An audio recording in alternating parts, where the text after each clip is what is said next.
Good morning and welcome to the ICR Discovery Center. How's everybody doing? Okay, I'm glad to hear it. Did everybody have their coffee this morning? No, okay, that's what I think I heard. So I was like, some people didn't have their coffee, but it's okay because we'll do this instead. Just everybody, kind of shake your head, get your brain warmed up, because there is so much knowledge, there is so much new revelation that's going to be just poured out over us today as we learn about one of my favorite things. Who thinks they know what we're going to learn about this week? What do you think we're going to learn about? We're going to learn about Behemoth. That's right. We're going to learn about, what week is this? It is Dinosaur Week. Yes, I love dinosaurs. Does anybody else like dinosaurs? Perfect. So this is going to be a great, fun day. And if there's one good way to start every wonderful good thing, it's with prayer. So can we all bow our heads together and just start this day off right? Lord, you taught us to come into your presence with praise and with thanksgiving. And Lord, we just give you praise, we give you honor, we give you glory, and we say that we are so grateful for the Institute of Creation Research and Dinosaur Week. Lord, I pray that you would just ready our minds to receive this new knowledge about who you are and what you created and most importantly, who you made us to be and who you say that we are. That's what we want to believe in, and that's what we want to grab hold of today and the rest of this Dinosaur Week. So, Lord, we're just so grateful that your presence is in this place. And everybody in the name of Jesus said, Amen. Yes, welcome. Well, we're going to start this morning off strong.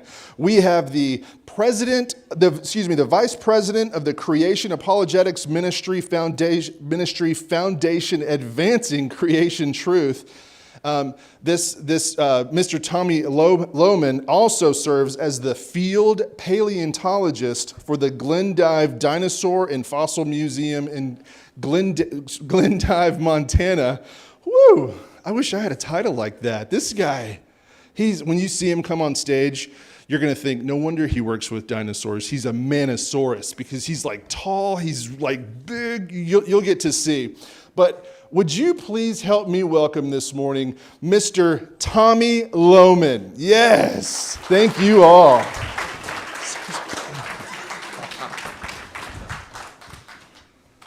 Oh, how can you go wrong with an introduction like that, you know? The bar has been set high this morning. It's a pleasure to be with you. It's a pleasure to be with you here on Dinosaur Week. I love to talk about dinosaurs. I really do. But what I want to start with you is kind of set the tone for where we're going to go this morning.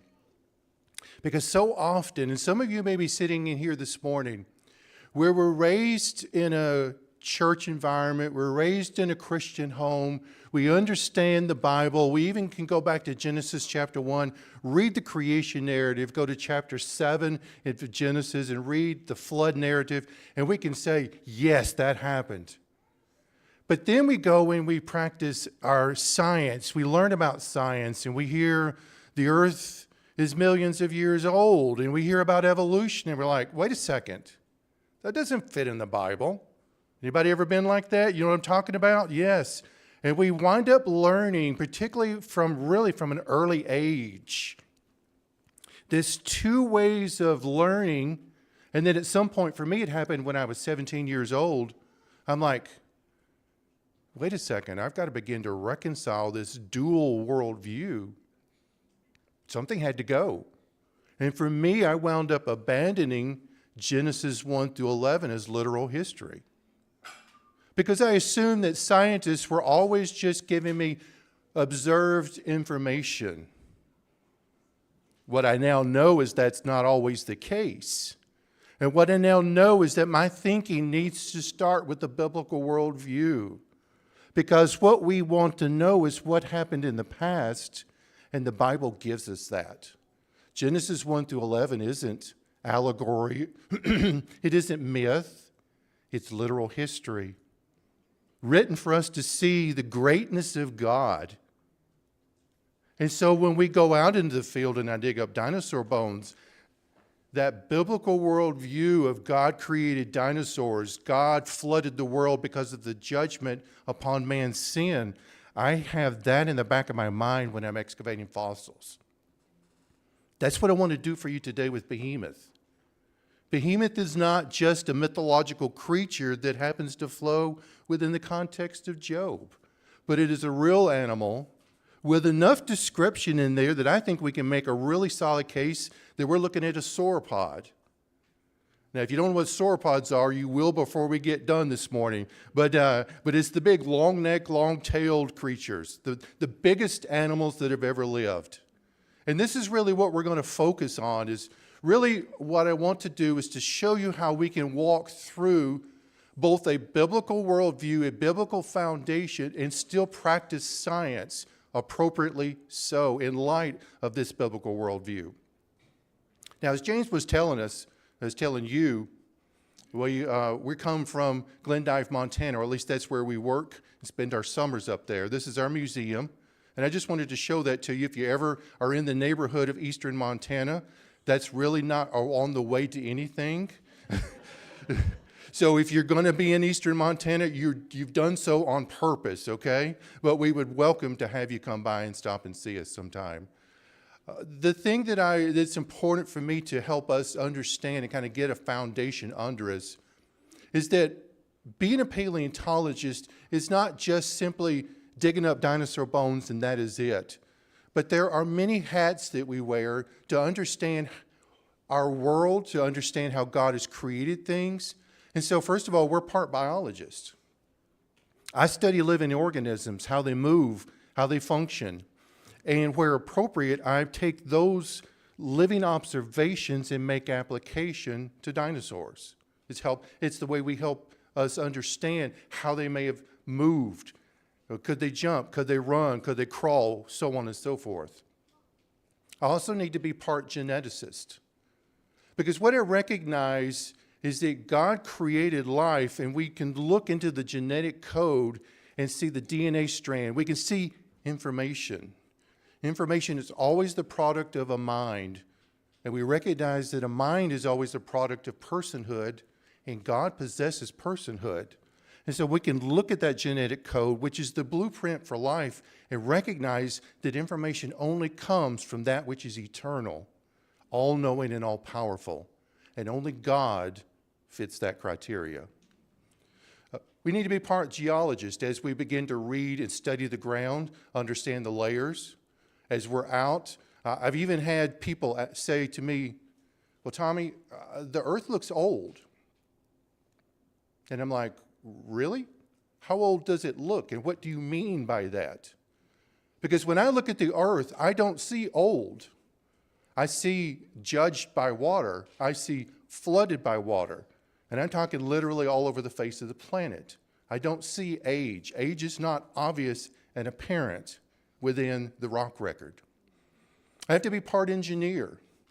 When I look at complex systems within life, how a crane works, how buildings are put together, how bridges function, there are engineering principles within that I can now turn and look at a sauropod and make application to those engineering principles. But finally, what really becomes, I think, most important is the ability for me to be part historian and part theologian. And this is where we begin to establish our biblical worldview in a very solid way. That the Bible comes to us as literal history. In the beginning, God created the heavens and the earth. And that becomes for us the foundation upon which we can build our thinking and understanding. Genesis 7 is a literal account of a global deluge. And so these things are critical to our understanding of how we process through things. Genesis 1, 20 through 25 says, "Be fruitful and multiply and fill the waters and the seas, and let the fowl multiply in the earth." Day 5, we see the creation of those things that swam and those things that flew. Day 6, we see the creation of living creatures. Cattle, that should not be seen as cows, but that should be seen as grazers. and creeping things and beasts of the earth. And we see on day 6 the creation of land animals, crawlers. And what else was created? And who else was created on day 6? Mankind. And so we recognize just from our biblical worldview, did dinosaurs and man live at the same time? They did, because dinosaurs are land animals, and land animals were created on day 6, and man was created on day 6. This is a critical and vitally important foundation for us to build upon. So what is Behemoth? And this is why you're in here, I hope, is to kind of unpack some of this insight here. Well, we look at Job chapter 40, the word behemoth, this is the only time it shows up in Scripture. You may have seen in Genesis chapter 1, we actually see the word behemoth, which is the singular. This behemoth is plural. I think what we're looking at here is not simply a multiplicity of animals, but the grandness of this one. I think that's why the plural form is used here. Let me read, follow along with me. Behold now Behemoth, which I made along with you. It eats grass like an ox. Behold now its power in its loins, and its vigor in the muscles of its belly, and it hangs its tail like a cedar. The sinews of its thighs are knit together, its bones are tubes of bronze, its limbs are like bars of iron. It is the first of the ways of God. Let its maker bring near its sword. So this becomes the foundation. So we begin to ask the question here, what is Behemoth? What can we glean from the text itself? Well, first of all, I think we're looking at a literal animal. And I do hear from time to time that Behemoth is a mythological creature. But if you'll see the list here, within the book of Job, there are 21 animals mentioned. All of them that we would agree existed. And what I've got highlighted in yellow here is this is chapters 38 and 39. And if you're familiar with the Job narrative from 38 to the end of the book, what we see is God is declaring to Job, I am the chief of creation. I am the creator and you are not. And then from that point forward, we see God declaring to Job, I am sovereign over all things in this earth, over the water, over the lightning strikes, over where the water starts and stops. We move into the animals, and he says, I'm sovereign over the animals. All literal animals. In fact, we have 11 animals leading up to Behemoth. And so my logical flow within the context here is, why would God be declaring to Job 11 literal animals and his sovereignty over it? And then we turn into chapter 40 and we get to Behemoth, and all of a sudden it's a mythological creature. And so our context really dictates that this is a literal animal. Now the tail, which has always been a powerful part of this example, is to kind of how do we solidify Behemoth. Now the sauropods have really massive tails, but could this be a different animal? And as I begin to compile a list, it's not just that the tail is important, but what we see in the description of the narrative is Job is being described, or God's describing to Job, an animal with a big tail and big, thick, powerful legs. So we need those two working in conjunction with one another. And so as I begin to unpack various animals, they really fail to meet the criteria, because either they don't have sufficient tails but powerful legs, or they have big tails and minimal legs. Only Behemoth, only the sauropods have the big powerful tails and the big powerful legs. And really what we're seeing here, and this is an important thing, Behemoth is not included in this Job 40 text so that you might learn more about Behemoth, although that's what we're going to do today. Behemoth is actually included here because God wants you to see the greatness of him through his creation. Verse 15 says, behold now Behemoth. God is saying to Job, I'm going to give you an example of my greatness and my power in creation. Look at him. Let me explain a few details. And so when we look at the text here, I've really highlighted in in the yellow and in the orange, you're going to begin to see some interesting anatomical descriptions here. First of all, the narrative here has it broken down into what we call couplets. And so each line is two ways of saying somewhat the same thing. So it's reinforcing the point by saying it two different ways. Our focus today is really going to be on the hips and the tail, and I want to unpack that, although there is some amazing additional details that are really even in here.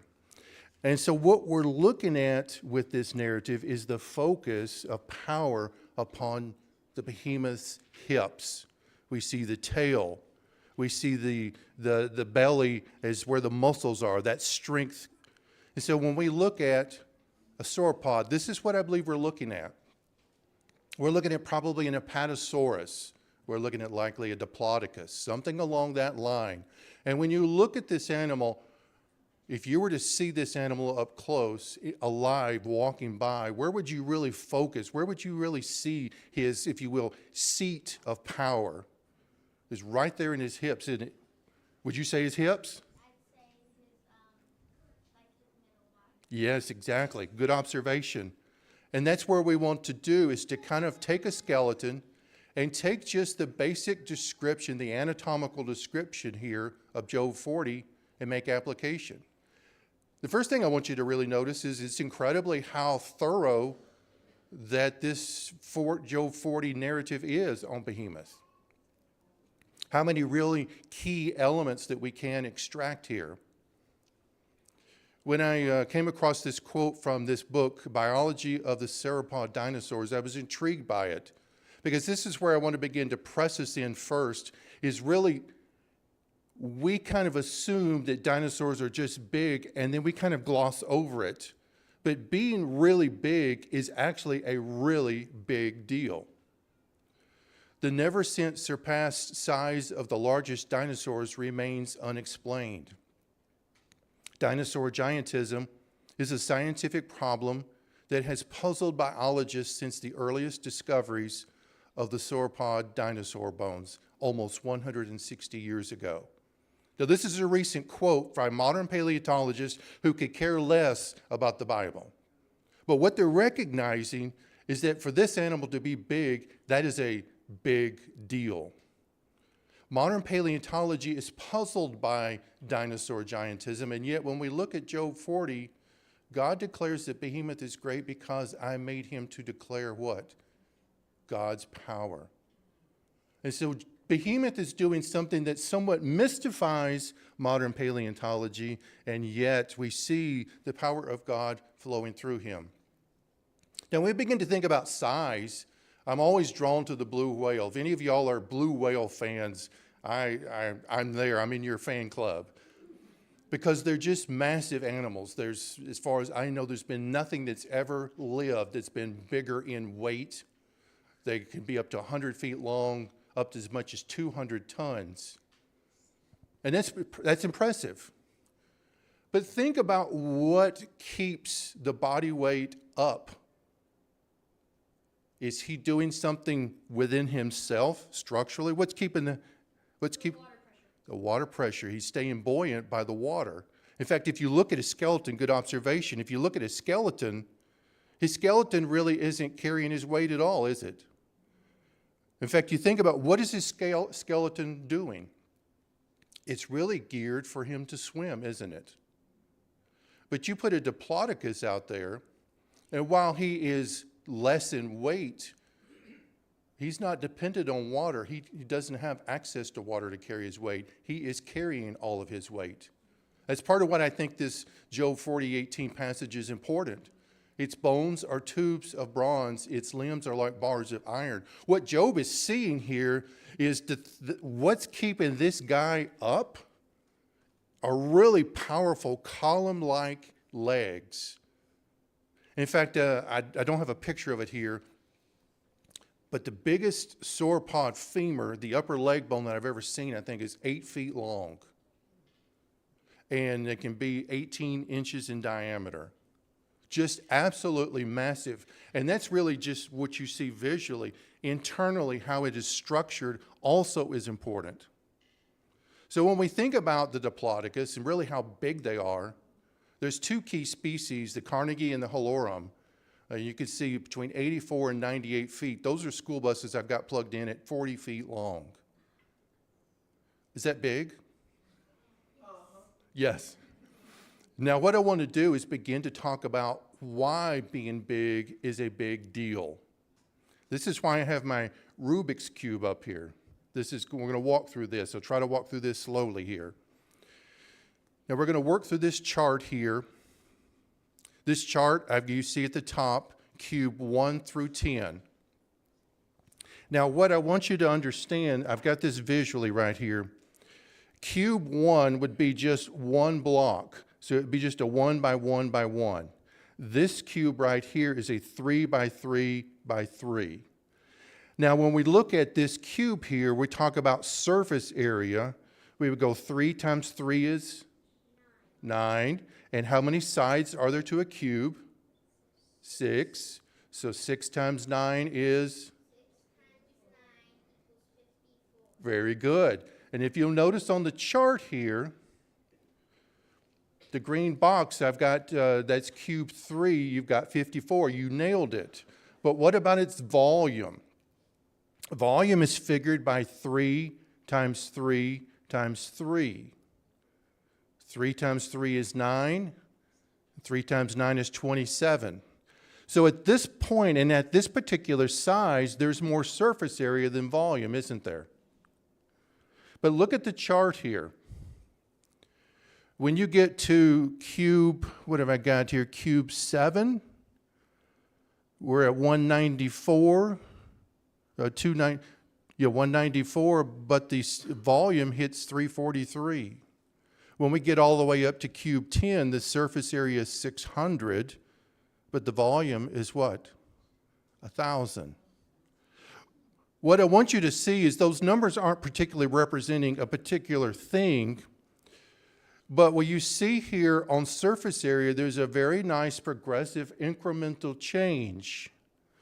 But what's happening with volume? It's exponentially going up.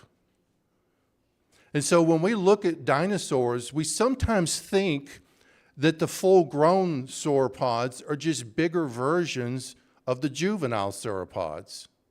And that's not, it's much more involved than that.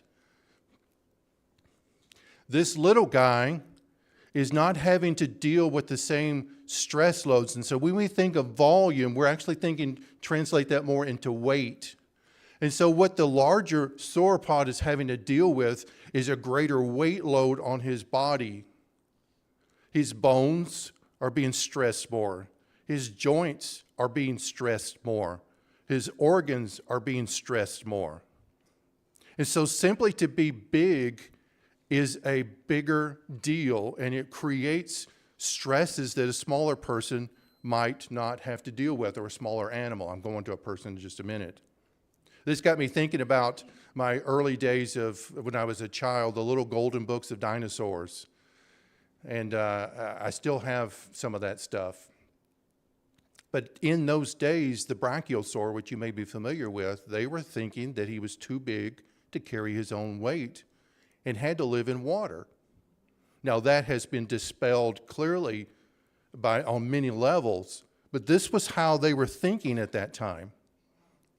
Now begin to think about, for us as people, when you look at how small we are, and you'll see the incremental increase in height and weight, the key that I want you to see here is the bracket at the bottom, just below the pounds of each person. See the number in the bracket? That is pounds per inch.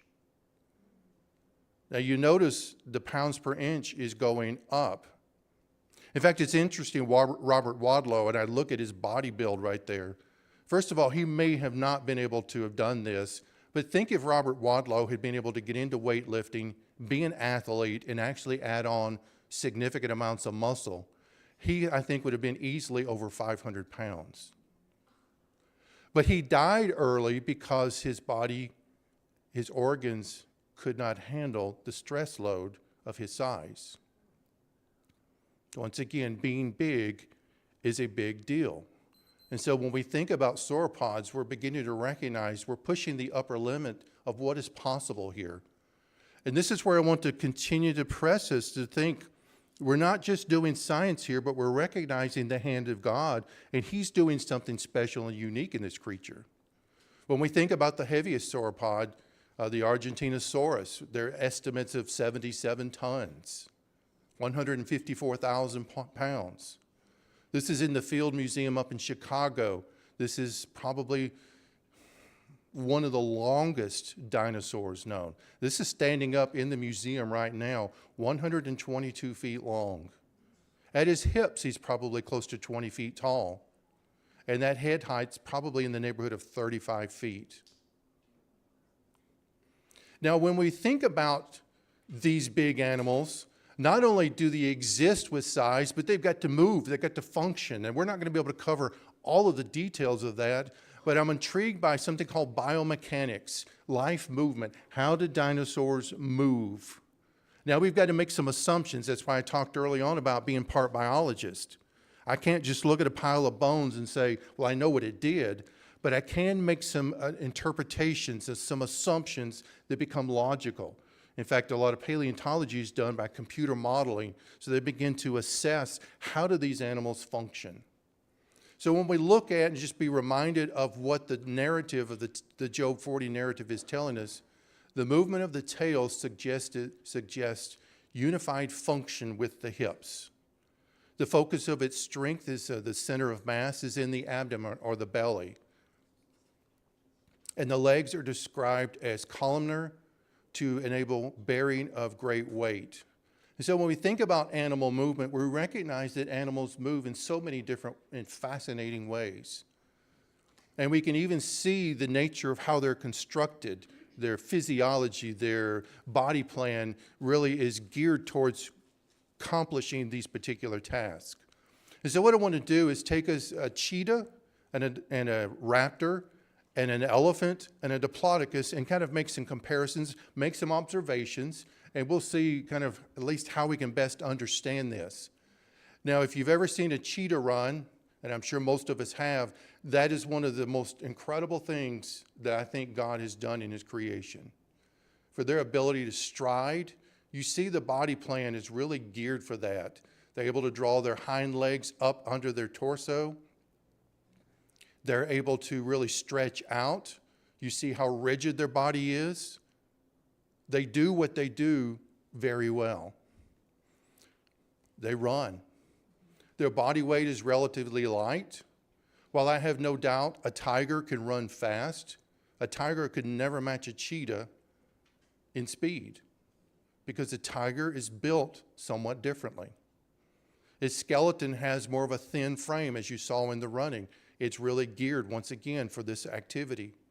What biologists can recognize within the cheetah is they can see the breathing capacity is really geared towards this running and quick movement. They're really structured well for this way. Their running ability, they can stride as much as 23 feet per stride, which means that they're completely off the ground for 23 feet at maximum speed, which is fascinating. When you think about how an animal moves with speed, it does so by elongation of stride and quickness of stride. Cheetah appears to be able to do both, which is really why they're able to maximize their speed of close to 60 miles per hour.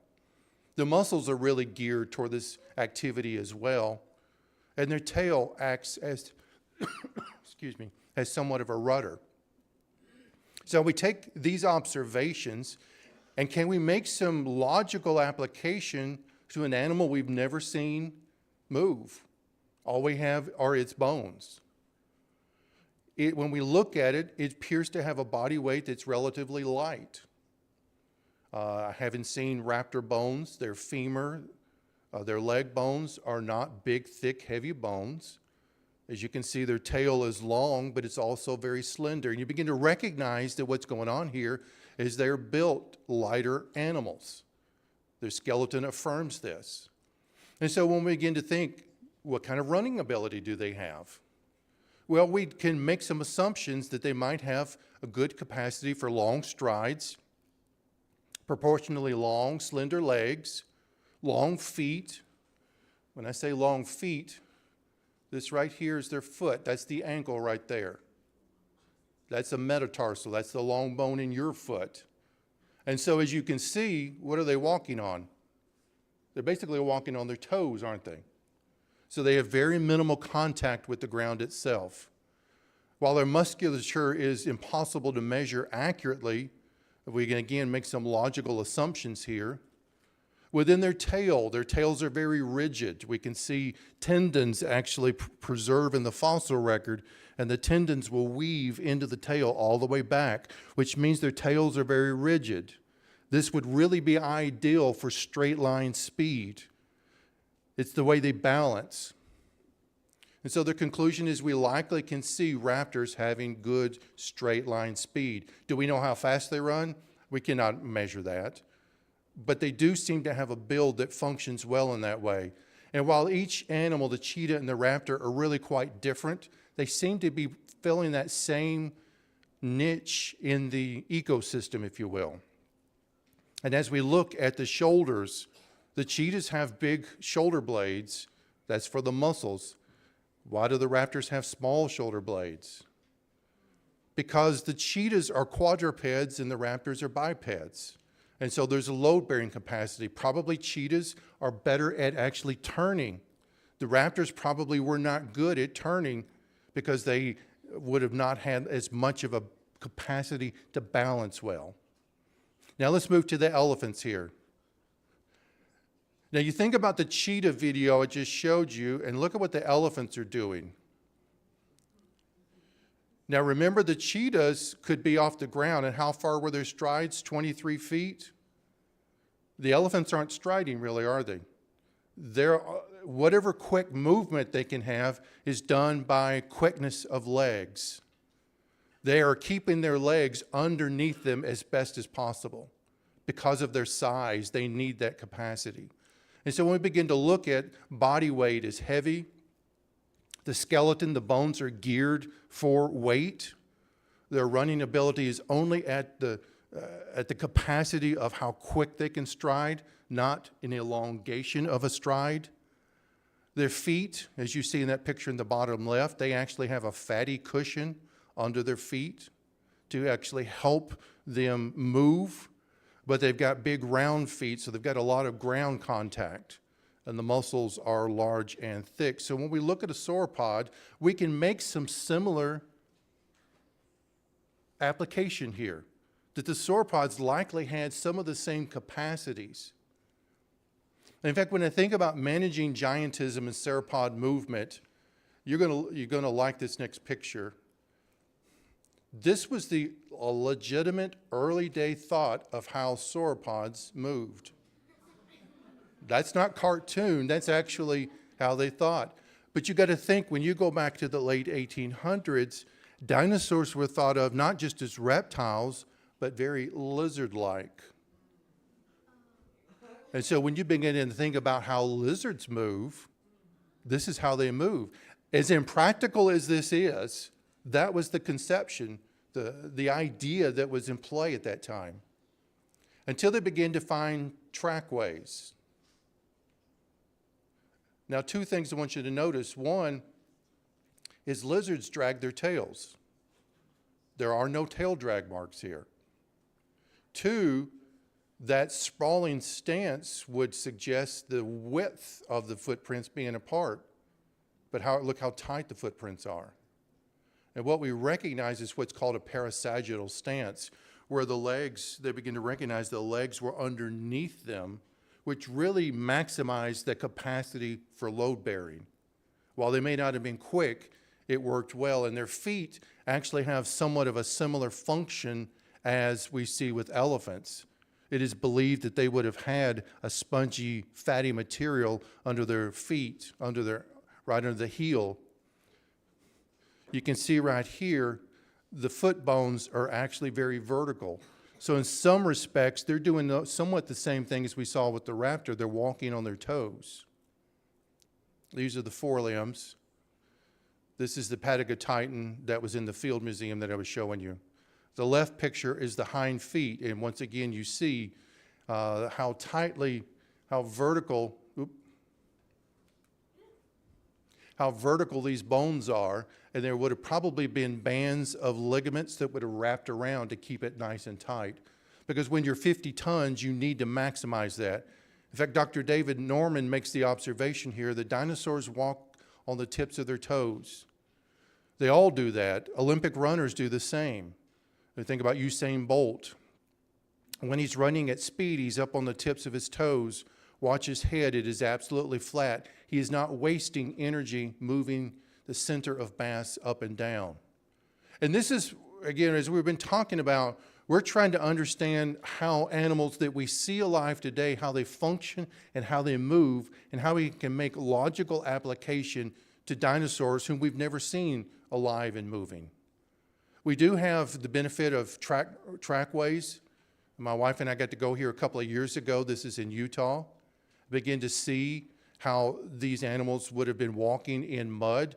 This is probably an event that is occurring during the flood. The flood would have been an event that would have brought water and sediment in and then washed back out, and the animals would have walked, and their prints would have been left behind. There were about, I think, 12 or 14 trackways. It appears that this particular sauropod here was going this way and then turned right. So there's like a 90-degree turn in his tracking, which made it kind of interesting to figure out what's what. As we begin to work our way up, back up the tail and begin to think about just clarifying or restating here this stance, its bones are tubes of bronze, its limbs are like bars of iron. Here we're seeing a description of the greatness of animal that actually has very real anatomical application for us. This parasagittal stance, as I was mentioning. And this is really how modern paleontology through computer modeling sees the sauropods probably walking today. You'll notice the length of the stride, how many feet are on the ground at one time. They're not striding out. And this is how he would have managed moving forward. And finally, I want to just deal with this tail, and then we'll wrap up here. Because it says here in the text, he bends his tail like a cedar. There was the thought that sauropods might have been tail draggers, and we talked about there were no tail drag marks in the trackways. But what is the text saying here is he bends his tail. Other translations talk about him swaying his tail. So that is telling us right away that if the tail is moving like that, the tail has to be what? Up off the ground, right? Well, what causes it to sway? Well, I think about when I see a tree here or a group of trees and the wind's blowing, how they're swaying back and forth in the breeze. They're rooted into the ground, but because of the breeze, they sway back and forth. And so when we look at a sauropod, what we have is this first section of the tail vertebra are really solid and thick, might have even been fused. And the tail, the last 5/7 of the tail, actually the vertebra gets small fairly quick and would have had a lot of movement. But is this description in Job 40 talking about the tail being swayed like a dog would wag its tail? I don't think so. There's a muscle attachment. I'll show you two pictures here. There's a muscle attachment that comes from the back of the femur, the upper leg bone, right here. This is called the caudal femoralis longus. It integrates itself into the tail by attaching at the back of the femur. So if it's going to walk forward, it's going to contract this muscle. And when this muscle contracts, it draws this leg bone backward, which causes forward motion. When you're going to be walking, you're going to have an alternating activity here. What I think we're seeing here with the swaying of the tail is Behemoth is actually walking. And the caudal femoralis longus, when it contracts to push the body forward, a residual part of the energy, the activity, causes the tail to slightly move back and forth.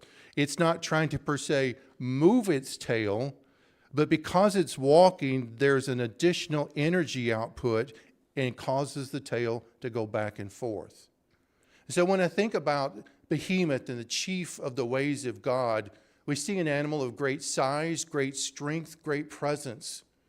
But it doesn't possess these things because of itself. It doesn't possess these things for its own glory.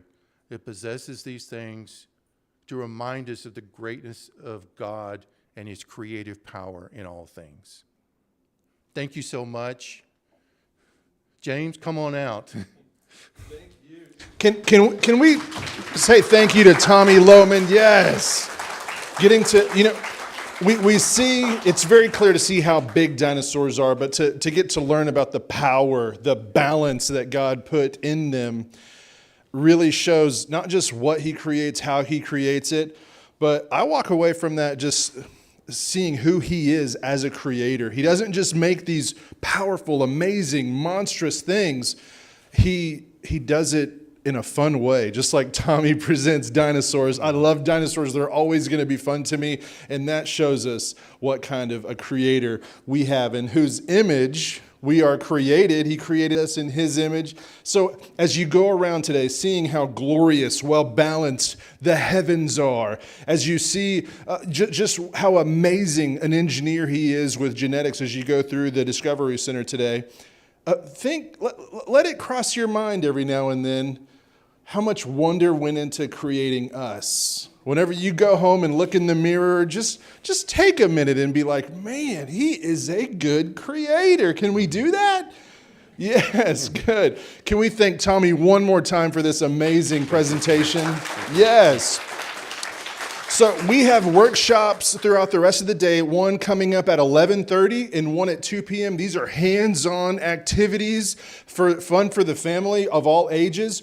It's free registration. All you have to do is go to the customer service desk and tell them, I need a wristband, and they will give you your wristbands. This is limited capacity. That's why we have to have a wristband to attend these. I have in my hands here Acts and Facts magazine.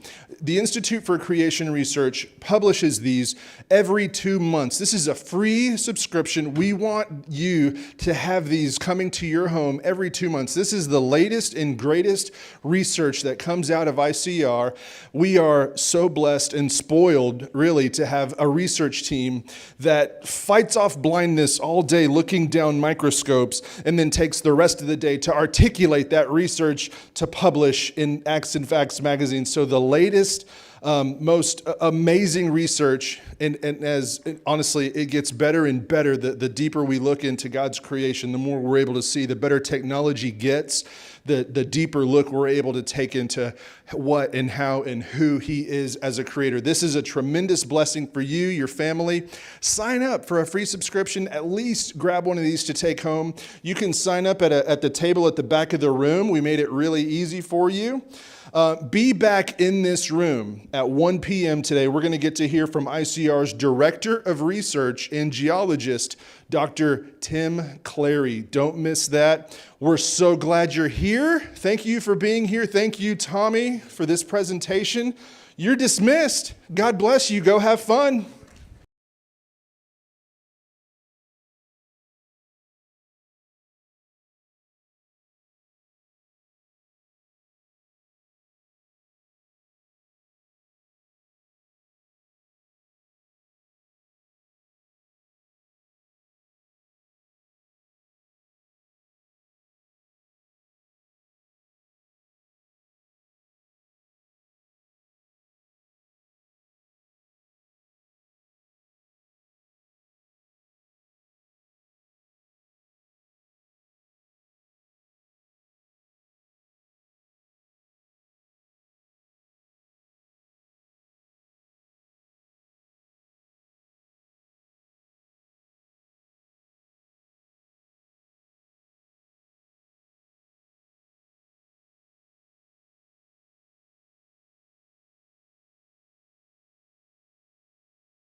Have you ever been told that the Bible isn't true? Perhaps someone claimed the text is corrupted, or that it's just a bunch of stories designed to convey universal truths, or that it's no longer relevant today. You know that you should speak up and debunk these claims, but you're not sure what to say. If so, you're not alone. That's why we want to invite you to the Get Bold conference at the ICR Discovery Center the weekend of April 26th, 2024. This joint effort between the Institute for Creation Research and Reasons for Hope is designed to equip and encourage you to defend your faith in an engaging way. This event is open to students from 8th grade to college, their parents, and youth ministry leaders. Come develop your apologetics repertoire and learn how science affirms Scripture. Visit icrdiscoverycenter.org for more information.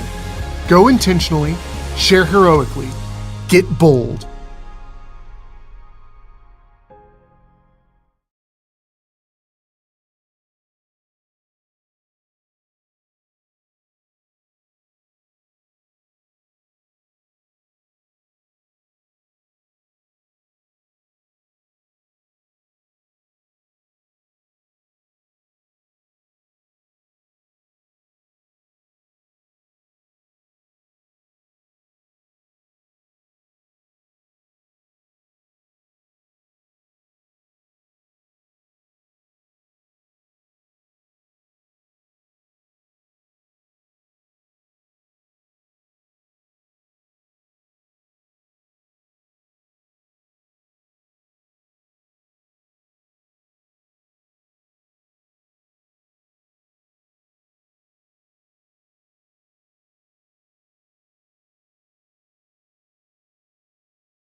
Hello and welcome back to our afternoon session. Who's having fun? I knew it. Okay, I heard it. You know, all throughout the exhibit hall, I'm hearing some hooping and hollering. I know you guys are having a good time. And does anyone, are you guys liking dinosaurs more than you did before you showed up? Yes, that's awesome.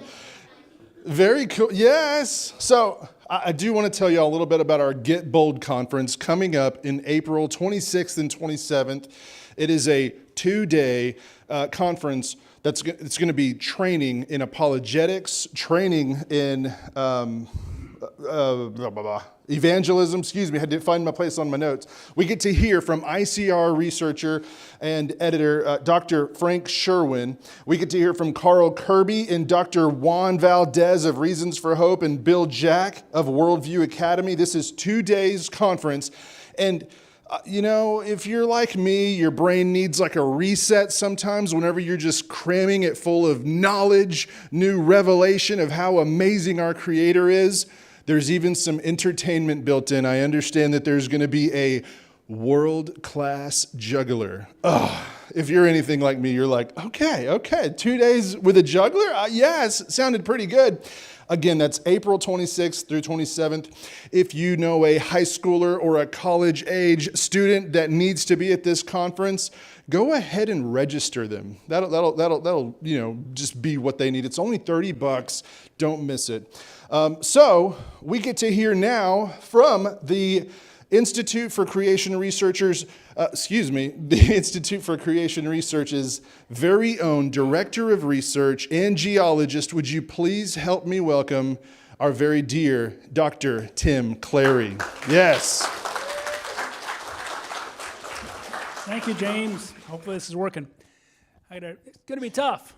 I'm not very ambidextrous, so we'll see how it goes. But anyway, it's a pleasure to be here. I'm glad you guys all came out for Dinosaur Week, and even some of my colleagues in the research office are back there. You guys wave to the crowd. Some of the real researchers are back there. Guys working with the cavefish and everything. So if you haven't seen that exhibit, go back there and pick their brain about it if you catch one of them. It's well worth it. But today I get to talk about dinosaurs. And it's a little bit about, we'll finish up with the extinction question. A lot of you probably heard things about dinosaurs over the years. You know, aren't they millions of years old? That's what we're always taught in public schools. That's what I was taught. That's what pretty much all you hear in the news. If you watch TV, if you read magazines, you look at podcasts and things, most everything except for those things coming from ICR and a few other organizations will tell you dinosaurs are millions of years old. And they went extinct long before humans were on the earth. That's another thing you commonly hear, even amongst Christians. They'll talk about things like the gap theory, and they'll try to say, well, dinosaurs were around, but they all went extinct before God recreated. We don't believe that either. So it's the biggest question I have, and that's my daughter and I there when we were much younger, and I had more hair and less gray hair. If that makes sense. That's kind of an oxymoron. But I'll be here all week. All right, well, that was my attempt at humor, so we're done with that. Even Dr. Boyle didn't even laugh at that one, so he's a tough crowd. But anyway, the biggest question is, will we ever see those gasoline prices again? Right? So we'll say that dinosaurs really are not that old. They were created, according to the Bible, on day 6 of creation week, just 6,000 years ago or so. And it says, and God made the beasts of the earth according to its kind. And you might say, but it doesn't say dinosaur. It does say beast of the earth. So, God didn't list everything. And we didn't even have that word in our vocabulary. It's part of the problem why it doesn't say dinosaur, as we'll see in a minute. Dinosaurs are created to eat just plants. All animals in the original created world ate plants. There were special plants for every animal. Every dinosaur had a special plant that it ate. Even T-Rex had special plants that it ate. We don't know what those plants are because by the time they got buried in the flood, they were eating each other. And so many of them we can find out there, they're actually biting other animals. We see T-Rex teeth broken off in the bones of some of these animals that healed. So they didn't always kill the animal when they took a bite out of them, but they were definitely eating each other. And they were just, wicked, just like humanity became very wicked in the 1,600 years since creation. But dinosaurs were supposed to eat every green herb for food along with every other animal, including humans. There was no killing of any animals in God's original plan. Dinosaurs were on the ark. People wonder how they all fit. But you don't take the biggest dinosaurs probably. God probably brought smaller dinosaurs, juveniles, on the ark. But it does say in Genesis 6, 20 and 21, creatures that moved along the ground, 2 of every kind. So there's no exclusion. We see in the fossil record of dinosaurs that died in the flood. We see all the animals that died in the flood. Anything that wasn't on the ark perished in the flood, including all humanity as well. And also it says in Genesis 7, 21, it says everything on land perished, they had the breath of life. So all of humanity not on the ark, and there's only 8 people on the ark. 8 people were found righteous to go on the ark. When God shut the door, the fate of every other land animal and all humans, maybe 1 billion humans, all their fate was sealed. They were going to be dead within 150 days. And it says everything on land perished. God's word is true. So every animal was on the ark represented by a kind. There's only maybe so many kinds as we'll see. This is the size of Noah's Ark. This is the minimum size based on the cubit that the Bible describes. About 450 feet long, 75 feet wide, and 45 feet high with 3 different levels. And it's made out of gopher wood, which is really just like a type of hardwood. There's nothing really that special about it. There's no wood that only gophers like. They just call it that. But it's really just a type of hardwood according to our science staff here at ICR. So it's really, really big. It could hold a lot of animals. And the average dinosaur size for the adult, we actually did the math. Who doesn't like to do math? Okay, that's kind of a bad way to ask it. But math is fun. And but I forgot most of it. But we did the math and looked at all 300 and some dinosaurs and found out this is the average size of an adult dinosaur. So there's small ones, big ones, everything in between. This is about the average size, about the size of an American bison. But on the ark, God probably, as I mentioned, brought younger ones. So the average size might have been about the size of a sheep on the ark for the animals. And there's only about 60 kinds of dinosaurs. There's a lot of species out there. Over 1,000 have been named. Probably close to 2,000 have been named. Many of those have fallen by the wayside because they realized they named it 3 different times because we often don't find complete specimens. And so you find a few bones here and there, and then you'll name one, you name another one that's a juvenile of the same thing. You don't know that until maybe years and years later. So many of the species out there really aren't the same as the kind. The kind is a bigger group, maybe like the family in the old Linnaean system. So there's about 60, maybe 70 kinds. So you only need about 130 or 120 or 140 dinosaurs maybe on the ark. They didn't take up that much room. So we have a good exhibit here that shows you a couple of them as they go along. This is the reason why a dinosaur is not in the Bible, because this is the guy. See, he looks kind of like you guys are looking at me right now. Some of you are scoffing. You look like Sir Richard Owen. And so Sir Richard Owen was the world's renowned anatomist at the time in the 19th century. He took over from George Cuvier. And he looked at more animals than anybody else. And he realized these bones coming out of England are looking like a different type of reptile, a reptile that walked erect. And so you see over here, they actually walk with their legs coming straight down from their hips up here, as opposed to crocodiles and reptiles today all do this. And so there's a big difference between them. He recognized that, and so he named Dinosauria, terrible reptiles or terrible lizards. And that's why that word didn't show up until after over 200 years after the King James was translated. And so we talk about dragons in the Bible, they talk about flying dragons, things like that, but they don't mention the word dinosaur because it wasn't invented yet. But those beasts of the earth, that includes the dinosaurs. So we're going to look at some facts today. Look at the rocks. Geology back, again, this is when I was much younger. And sorry, I'm showing a little more skin than some of you are comfortable with. But it's hot out there when you're digging dinosaurs. It sometimes gets over 100 degrees Fahrenheit in the summer in Wyoming and places. And so I had some students out there one year. We were digging on some bones in Thermopolis. But the rocks don't lie. The rocks really tell you the truth. The rocks are real. The bones are real. How dinosaurs behave, that's the big question. We can't really answer from the bones or the footprints. But we can see that they did exist and how they're all tore apart very catastrophically. So the flood was very catastrophic. It's one point I don't get to really make today. But it wasn't just a tranquil flood. It wasn't like filling up your bathtub. It was violent, tsunami-like waves coming in, if you ever see pictures of tsunamis. But these are tsunami waves that are probably 500 foot high. The ones we have today are 20, 30, 40 feet high, and they're devastating. They can kill hundreds of thousands of people, like the one did in 2004. But these are much worse. And they ultimately killed the entire population of the earth that wasn't on the ark. So the rocks don't lie. Let's look at the rocks a little bit. We're going to look at 3 myths today. First one is that dinosaurs evolved into birds. This is very, very common out there.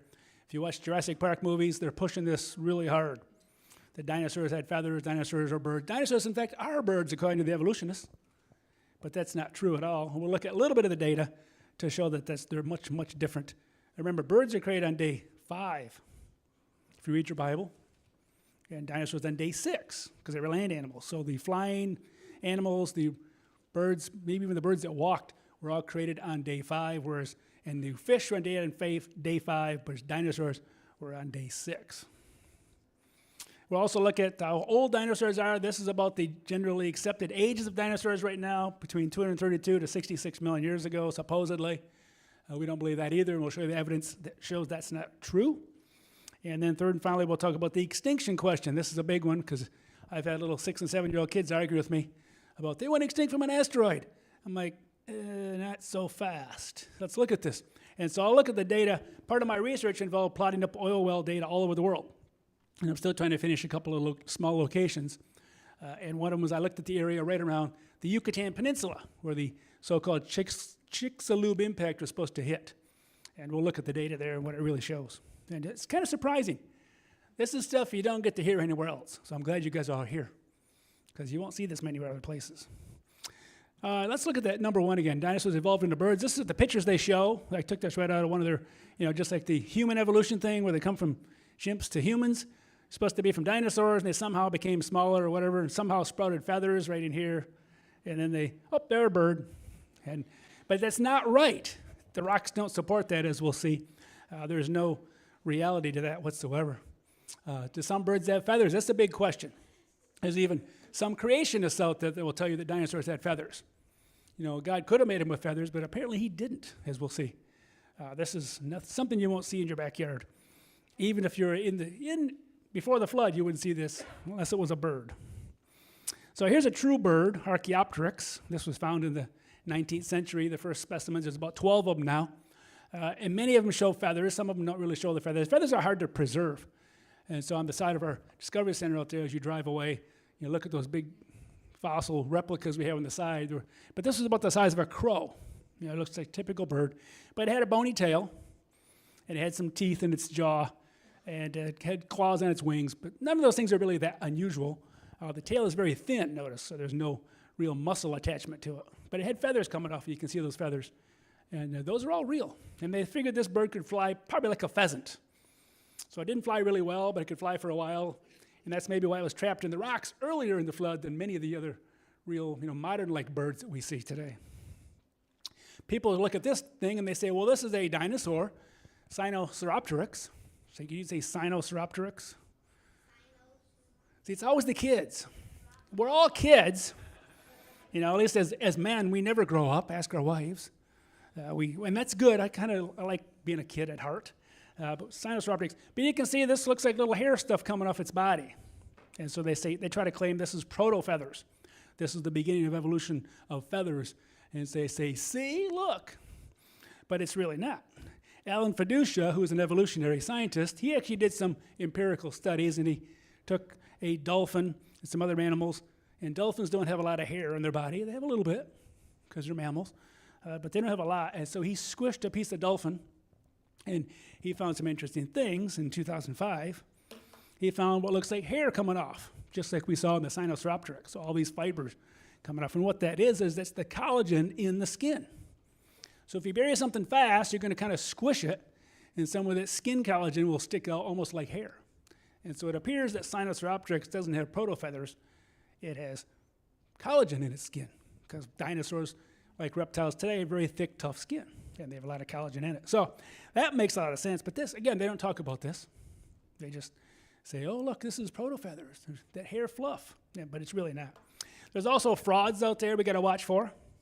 And this is the biggest fraud, of dinosaur-bird relationship. That whole idea came around, actually it was around since the 19th century. But it kind of came back into vogue in the 1960s when they found some dinosaurs like Velociraptor that looked like they ran around fast. And so they said, oh yeah, they are like birds. Well, there is some gross similarities, but there's a lot of differences. And so this was a specimen that they found, and this is National Geographic, put a big 1 hour long TV show, what I remember watching, and they did a whole issue in 1999 on this special, well, not the whole issue, but a big article, front cover, showing this half bird, half dinosaur. They finally found what the evolutionists were looking for all along. But unfortunately, even before it went to press, they CT scanned it here at the University of Texas. You guys should all be proud if you're Texans, because your own state scientists studied this, and they found out that, sure enough, it is half bird, half dinosaur, because it's a half of a bird glued to a half of a dinosaur. And so it fooled all these scientists. All these scientists saw what they wanted to see. They heard what their itching ears wanted to hear. And they all believed it, even though it was glued together by some Chinese people over in China that said, well, this is what they want, so let's make it look good. And they sold it for $80,000. They bought it at a rock and gem show here in Arizona. And I wrote them a letter when I was a college professor at the time, and I said, you're teaching bad science. You don't name a new species on something you didn't pull out of the ground yourself. They never wrote me back. But then about 3 months later, they announced that, okay, we made a mistake, and they finally wrote a little retraction about a year later. But the whole thing was literally an embarrassment to the evolutionary community, because they really wanted something so bad they didn't look at the flaws and the mistakes in it. And the birds don't even walk like dinosaurs, by the way. This is some snow that happened at my apartment complex a couple years ago. You guys get your one snowstorm a year, and this is one of them, and I can see the little birds. They kind of hop along. They balance on their knees. The femurs of birds, the thigh bones of the birds are inside their body, and they kind of hop around the knees, so they look like their legs go backwards. That's actually the ankle. And so you don't really see the femur. Whereas dinosaurs walk like mammals. They walk like you and I. Their whole femur swings back and forth, and it's pulled back by a muscle that goes back to their tail. Birds don't have all that stuff, so they walk completely different when you look at them. Here's some dinosaur prints. That's me a couple years ago, freezing in Colorado, because it was a cold April day. But here they colored these footprints up on these rocks that were made. During the flood, dinosaurs were running around trying to find the last bit of land, and we do find lots and lots of their prints in this place, different species of dinosaurs. This is actually a so-called bird mimic dinosaur called Ornithomimosaurus. Ornith meaning bird, mimo meaning mimic, and then saurus, Ornithomimosauridae. And so it walked, you can see very close together, because they walked, they didn't sprawl, they walked direct. And so the four-legged ones, two-legged ones, they all walk differently. They use their femurs. They swing back and forth. And one other thing here I want to mention, dinosaurs also have no beaks. Sometimes they call things beaks, like a triceratops, but it's not a beak like a bird's beak. And so birds have to preen their feathers. And I was at a zoo in Colorado Springs, Cheyenne Mountain Zoo, and here you see even the penguins. Penguins have feathers. They have to preen their feathers. They have to kind of comb their feathers, so to speak. If you can't do that, your feathers just become tatters in about 2 days' time. And so how do these dinosaurs preen their feathers when they don't have a jaw that could preen anything? They have jaws to bite things. They can't have feathers if you don't have a preening beak. Again, that's not brought up much either. And there's a lot of other things that my boss here, Dr. Gluza, just maybe write a book on that will be coming out maybe by the end of the year on differences between dinosaurs and birds, and Dr. Boyle came up with a great name. The title is going to be, hopefully, If It Walks Like a Bird, and then 10 reasons why dinosaurs aren't birds, or birds aren't dinosaurs. And so that hopefully will be out by the end of the year. We'll explain even more details than that. So dinosaurs really aren't feathers. They even found in 2017, way back 2017, that's a long time ago. Some of you weren't born yet. Most of us were. It's not that long. They actually looked at a bunch of specimens and imprints, and they realized T-Rex had scaly skin. Yet we still see T-Rexes out there in paintings and carvings with feathers, but they did realize that T-Rex had scaly skin without question. Here's a picture of some T-Rex skin. So this is the fossilized skin imprint of a T-Rex. You can see it's got bumpy feathers, or nope, not at all. It's got bumpy scales, just like you expect in a reptile. And this is what all dinosaurs apparently had. There's really no evidence that true dinosaurs had feathers. Only birds seem to have feathers. That's what makes them different. And the biggest problem is this. There's bird-like dinosaurs up here, like Deinonychus and all these other raptors, and they show you this scenario where dinosaurs turn into birds like we showed earlier, and that's completely backwards to what the rocks show. Remember, the rocks don't lie. People do. And so they lie with their diagrams, their drawings, because down here you have Archaeopteryx, that bird, in what's called Jurassic rocks. The bird-like dinosaurs that have some resemblance to birds are up here, the raptors, like Velociraptor. So if you believe in evolution, you're looking at 40, 50 million years of time when you already had birds, and then these other animals have somehow evolved into birds again. And so that's a big problem for them to say, well, they're different rock layers. As creationists, we believe these layers are deposited maybe just a couple days apart, maybe a week apart in the flood. But what they have to do is come up with an unknown ancestor to both, and so they draw a dashed line down from your raptors down to something down below, and they draw another dashed line from your bird, like Archaeopteryx up here, down below, and say, oh, look, problem solved. We found it. But yet it says unknown, because it is unknown. And when you dash lines in geology, that means you're making it up. There's no science behind this at all. The science shows birds lived with dinosaurs. Science shows that birds lived, many of the birds lived even before these supposedly bird-like dinosaurs. So how could they be the ancestors? When you already have the grandchild born before the grandparent, it's hard to do. And that's what they're pulling a fast one at everybody. They've convinced everybody. So you won't have to worry about seeing this. Birds did not evolve from dinosaurs. Birds are buried in rocks before the most bird-like dinosaurs, and then some of them are just outright hoaxes. And so you guys ever see that run around your backyard? Call us. Get on your phone and call ICR real quick. In fact, you probably should call 911 first. That's kind of scary. All right, moving on to number 2, point 2, before we run out of time, is dinosaurs are supposed to be millions and millions of years old. People say they lived before humans, that they just got buried before humans in the flood. They lived at maybe lower elevations in my research. And so the humans were living at a higher elevation with a lot of the mammals, bigger mammals. There's mammals with dinosaurs too. They're just not the big horses and camels and lions and tigers and bears. Those were all living at higher elevation, along with a lot of the flowering plants at higher elevation. But the lower elevations had special food, special plants just for these dinosaurs that God created. But we look at the fossils again, look at the bones, look at the rocks. We see what Mary Schweitzer started finding in 2005, that this supposedly 68 or 70 million year old dinosaur had soft tissues in it. She could stretch that like a rubber band right here. She dissolved away all the bone and stretched it. And was, this isn't right.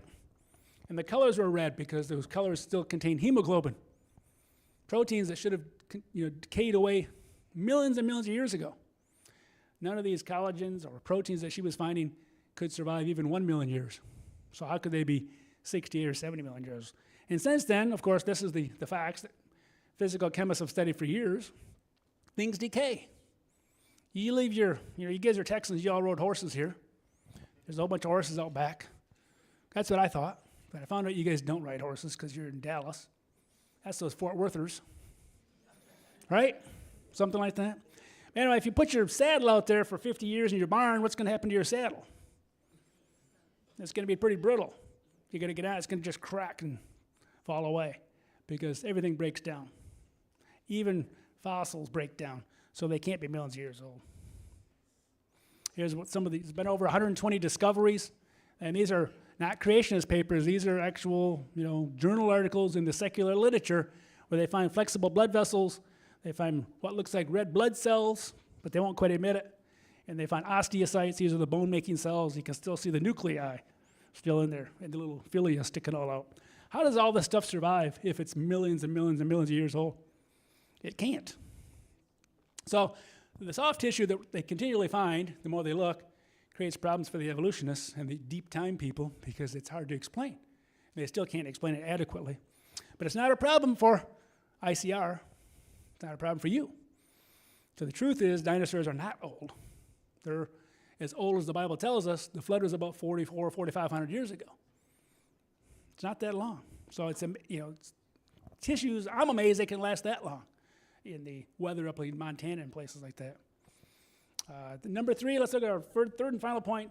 This is what is commonly taught out there now, and it's almost like it's just accepted. We shouldn't accept bad science.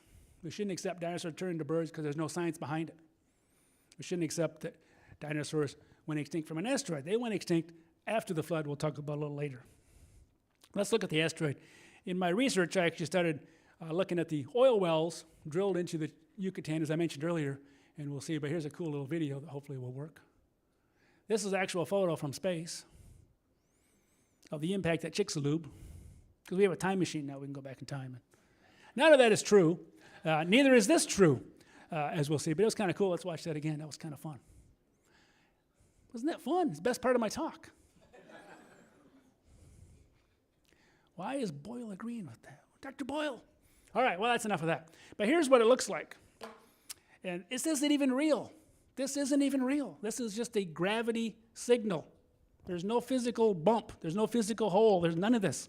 This is a gravity signal, all showing the differences in gravity of the rocks, different density of the rocks. So there's no crater there.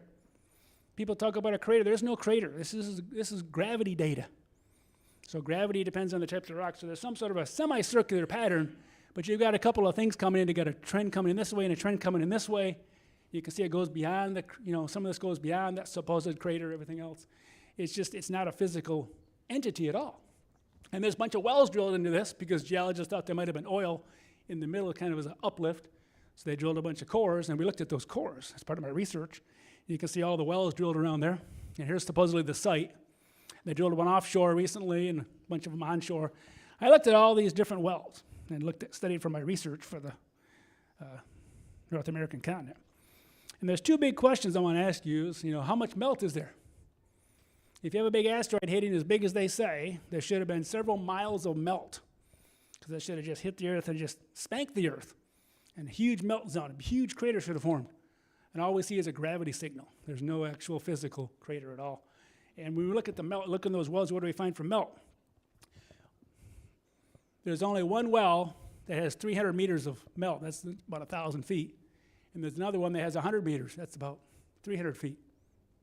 The rest of them have almost no melt. So where's the 2-3 miles of melt that should be if an impact that big hit?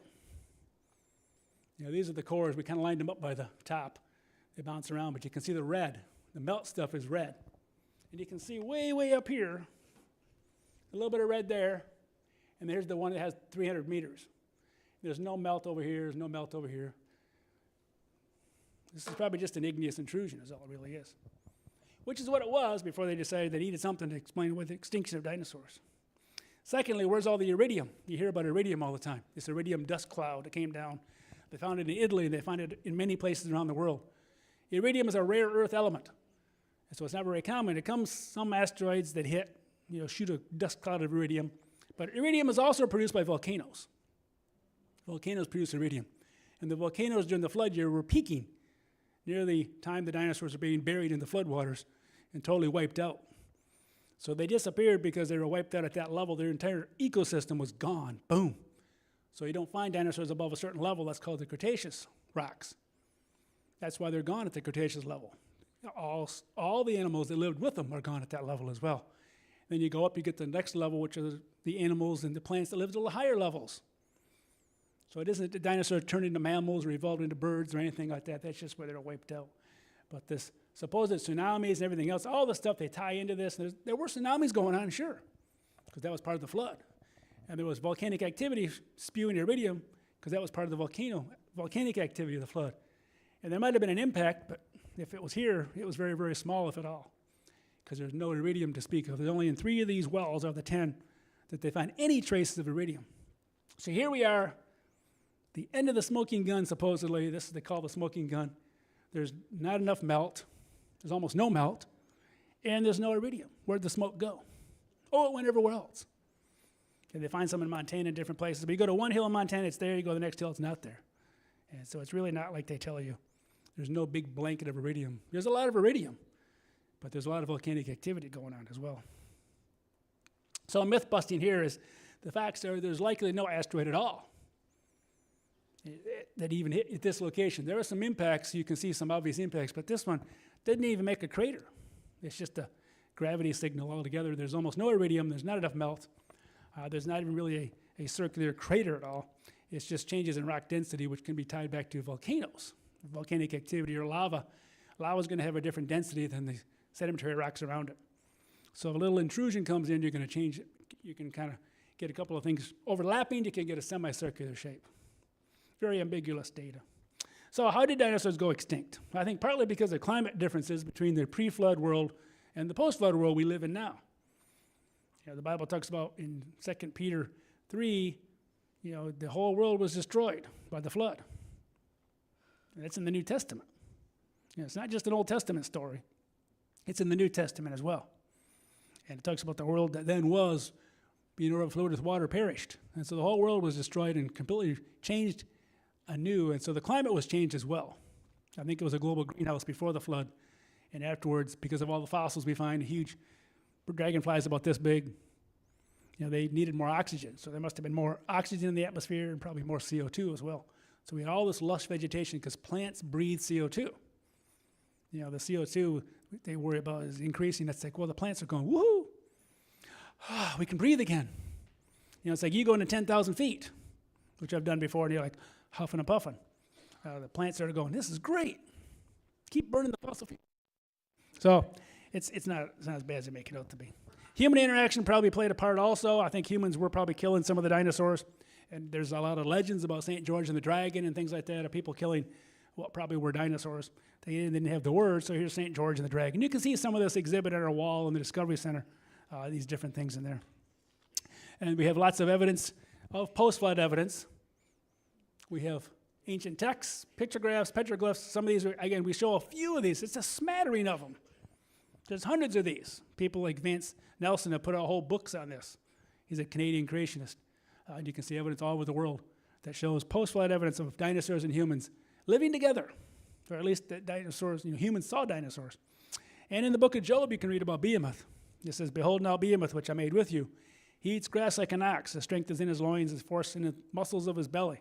He moves his tail like a cedar. How many animals today have a tail like a cedar tree? If it was a little branch, God would have said he moves his tail like a branch. Or he moves his tail like a flap if it's a hippo. But a lot of your Bibles will say, oh, it's a crocodile, or oh, it's a hippo, or it's an elephant.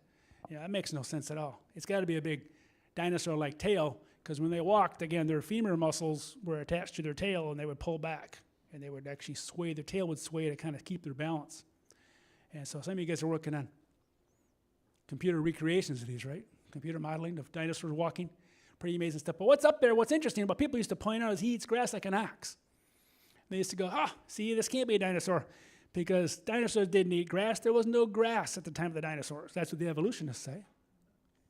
But again, back in 2005, in India, 2005, they found dinosaur dung, dinosaur poo-poo, fossilized. And they looked at it, they studied it under a microscope, because it doesn't smell too much anymore. And they looked at it, and women did this first. There was a woman scientist who was the first to look at dinosaur poo, because guys are afraid to change diapers.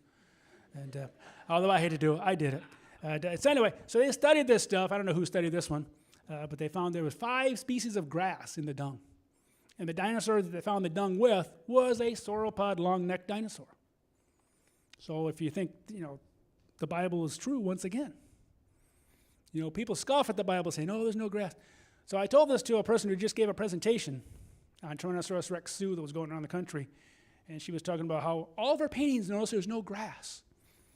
Because at the time they didn't think grass existed. It's hard to fossilize grass, but when you find it in the dung, just like your horses, you can see what the horses dropped, you can see what they ate. And so that's fossilized the grass. So it really is true that these long-necked dinosaurs really did eat grass, at least 5 different species. And so the Bible is truth. Why do we doubt? And we all do at times, but the Bible is always shown to be true over and over. The Bible's never shown to be wrong. Science always confirms the Bible, even the age of the earth. So we can see this dinosaur artwork. Here's some Egyptians with the ropes around these big long-necked animals. See these big long necks? And notice how the legs come straight down, folks. How did they know that these weird-looking animals that they carved had legs coming straight down? Because we didn't know that till 1841. And you look at this Mesopotamian cylinder in the Louvre. There it is, and you roll it out. That's what you get. That's the pattern. Looks just like long-necked dinosaurs. Long tails, long necks, and the legs come straight down. How did they know the legs came straight down? You tell me. Unless they saw them. And there's Carlisle Cathedral. This was actually carved in 1496 around this Bishop Bell's tomb. And one of our ICR guys got to go over there and take some of these pictures. And you can see it's only about this wide, I guess. But you can see, again, same thing. Looks like 2 long-necked dinosaurs, big long tails and necks, and look how the legs come straight down. Their bellies never drag. Crocodiles drag. They don't walk like this. Maybe go one last one, which we have a rendition of this in our Discovery Center. There's the whole pillar of all these different animals. You have a monkey, a lion, a tiger, a water buffalo, and then there's this. Boom. This is the other one that looks like it's mythical, but it's a real, probably stegosaur. Plate sticking up on its back, the legs come straight down. Again, to me, the legs coming straight down is more astounding than anything else, because that's what defines what a dinosaur is, but we didn't realize that until 1841. So there's 3 evolutionary myths that hopefully, at least whether you believe it or not, or what the rocks support, is number 1, dinosaurs did not evolve into birds, because we have birds with dinosaurs. We have birds even before these so-called bird-like dinosaurs that show up later in the rocks. It's just the order of burial in the flood. But it makes no sense to say dinosaurs evolved into birds. There's even no evidence of feathers on dinosaurs. Everything that seems to be feathered is a bird. Archaeopteryx, Microraptor, all those all seem to be just plain old birds. And then the number 2, fossils are only about 4,500 years old, or 4,400 years old. They're not that old, because when you find those original tissues in there, they can't be millions of years old. And these evolutionists are still scrambling trying to explain that away. They've offered a couple of somewhat lame ideas, but they haven't got anything concrete to explain away other than maybe they're young, but they won't consider that. They know they're millions of years old, so therefore they just have to figure out how they were preserved. But there's no rational way to explain that away other than they're young. But they won't consider that, sadly. And again, the reason they evolve them into birds is because they have nothing to do, where birds came from. They have nothing else. So they have to come up with a story to explain all that. Most of science, unfortunately, what's being taught today in your schools, and your kids are going to college and high school, junior high, and what's on TV and the movies, is all science fiction. They're not learning a lot of real science. There's scientific things, but it's all tied together and weaved together with this evolutionary story of deceit and lies to push God out of the picture. That's what it's all about. And dinosaurs did get on the ark, and they went extinct after the flood, and they don't leave fossils after the flood. Things die today, they don't leave a fossil. So we don't have fossils of these dinosaurs that probably coexisted with humans. So in the pre-flood world, I think they live in different areas. But after the flood, they had to live in the same areas because I believe dinosaurs were cold-blooded. They had to stay in the warmer regions of the world, and they were interacting with humans. And if you're a big, tough human guy, you got a girl you're trying to impress, you're gonna go kill yourself a dinosaur. And you're gonna write stories about it. You're gonna brag. And some of those kids never came back, sadly. But the most important thing of all is this. God has a plan for you and me and everybody in here. God had a plan all along. He created everything perfect. He said it was very good. And then Adam and Eve sinned. And then the world got more and more wicked, so he judged the earth with a flood. And we see that evidence of the flood. And people belittle the flood. They say there was no flood, there was no global flood, it was just a local flood. But there was a global flood. My research has proven that over and over and over, that every continent does the same thing at the same time, showing the same pattern of fossils and dinosaurs, everything else. And God had a plan to redeem the earth, redeem us. We were made in his image. We're the only created beings that were made in his image. And so he wants to bring us back into perfection, the way he made us. And he did that by taking the whole form of a human. God commanded his love toward us in that while we were yet sinners, God himself, in the form of Jesus Christ, died for us. God himself, who created everything, said, I love these people that much, I'm going to die for them. I'm going to take their place for their sin. Much more than being now justified by his blood, Jesus' blood, we shall be saved from wrath through him. And there's no other name but Jesus. The Bible tells us again and again, there's no other way to heaven. There's no other way to get your sins forgiven. There's nothing we do. We just have to believe, repent and believe. Neither is there salvation to any other. For there is none other name under heaven given among men whereby we must be saved. It's all through Jesus Christ. So if nothing else in this talk, we had a few humorous moments in there, but I want to be very serious about this. This is what it's all about. We want people, ICR, our science staff, we want to point you to Jesus. That is the only salvation. There's nothing you can do to earn that. But God loved us enough, he died for us. He paid the penalty for all of our sins, mine, yours, everybody's. An infinite God can offer infinite forgiveness through his shed blood. But that's what he did. So the Bible is really a story of love. How God, all this bad things happened. How ever since Adam and Eve sinned, all these bad things happened. But yet God stepped into the world about 2,000 years ago and allowed himself to be killed on the cross. That was according to his plan. And then he rose again. He's alive. And he's there with each and every one of us to accept him as their Savior. So I encourage you today, if you have questions about that, talk to some of the ICR staff or talk to your pastor that you know. But that's what it's all about. We want to turn you to Jesus as your Savior and your Lord. We've got a bunch of books, and we're running out of time here. I got like 1 minute to fly through these, so take pictures. This is my dinosaur book I wrote about 8 or 9 years ago now. And it covers a lot of things in it. So if you want to stay a step ahead of your kids, this is a good book to pick up. This is my wife and I wrote some children's books. We have 2 of them out now. There's a 3rd one coming out maybe by the end of the year in this series all about Henry. And you can tell this is Henry. And these are his sisters because they have eyelashes. So apparently girl dinosaurs had eyelashes, but that's not in the fossil record anywhere. But that's an interesting story. What we like about this is it's a story you can read. It's actually a little story. But it's a fictional story based on real events. And so we have dinosaur DVDs if you don't want to read books, because books are kind of boring. Well, they have good pictures. Anyway, this is a good DVD series on dinosaurs, 4 22-minute DVDs. One of them talks all about those soft tissues. Then we have other books as well. This is a little bit lower level Guide to Dinosaurs. So it's more like a junior high book, and then we have other books that go down lower, just like that children's book. And this is probably our best book that covers everything if you only have a few dollars in your pocket. This book is only like $10, I think, or you can get the electronic version even cheaper online. This particular book covers a little everything. Dinosaurs, covers astronomy, it covers biology, it covers apologetics. Our own Dr. James J.S. Johnson wrote some chapters in here, and he's in the audience today too. So it's a really good book because it covers so much. So during COVID, we were sitting in our little houses and apartments rewriting this book, and so we tried to get some good, but it turned out really, really well. And so if you don't have any money for anything else, or if you don't have money for this, come see someone like me and we'll get you a copy, because it really does. In a lot of short chapters, 55 chapters or so, it explains a lot of things. I use this at my college class I teach over in Southlake at the King's University to supplement their evolutionary textbook. Because there's still good science in some of the evolutionary textbooks, but you got to keep a book like this to keep yourself grounded. Make sure you're not just reading their lies, that there's the real story is in the Bible and in the science that supports the Bible.